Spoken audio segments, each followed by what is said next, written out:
দর্শক আসসালামু আলাইকুম।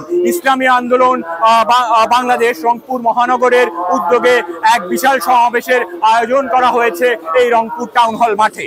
এতে প্রধান অতিথি হিসেবে থাকছেন মুফতি সৈয়দ মোহাম্মদ ফয়জুল করিম আমির ইসলামী আন্দোলন বাংলাদেশ।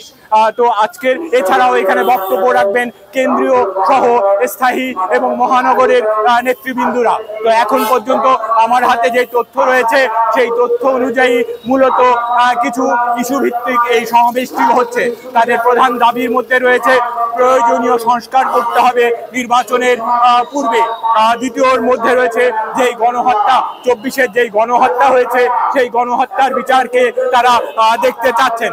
সংখ্যানুপাতিক পদ্ধতিতে নির্বাচন এবং তা সুষ্ঠু এবং গ্রহণীয় হতে হবে এবং দেশ এবং ইসলামের সকল চক্রান্ত, দেশে এবং বাইরে যে ইসলাম বিরোধী চক্রান্ত রয়েছে সেই চক্রান্ত সম্পর্কে সকলকে সচেতন থাকার আহ্বানও করছেন। এখন পর্যন্ত আমি যেটা দেখতে পেরেছি যে এখানে ব্যাপক জনসমাগম ঘটেছে।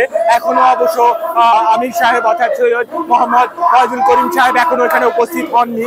স্থায়ী নেতৃবৃন্দরা বক্তব্য রাখছেন, মাঝে মাঝে বিভিন্ন মিছিল এসে এতে সংযুক্ত হচ্ছে। তো এখন পর্যন্ত এই সমাবেশ থেকে এতটুকু আমার হাতে রয়েছে। যখনই মুফতি সৈয়দ মোহাম্মদ ফয়জুল করিম এখানে প্রধান অতিথি আসবেন আমি আবারও আপনাদের সঙ্গে অংশগ্রহণ করব। ইনাম ও Shahriyar, staff reporter, Bangla FM।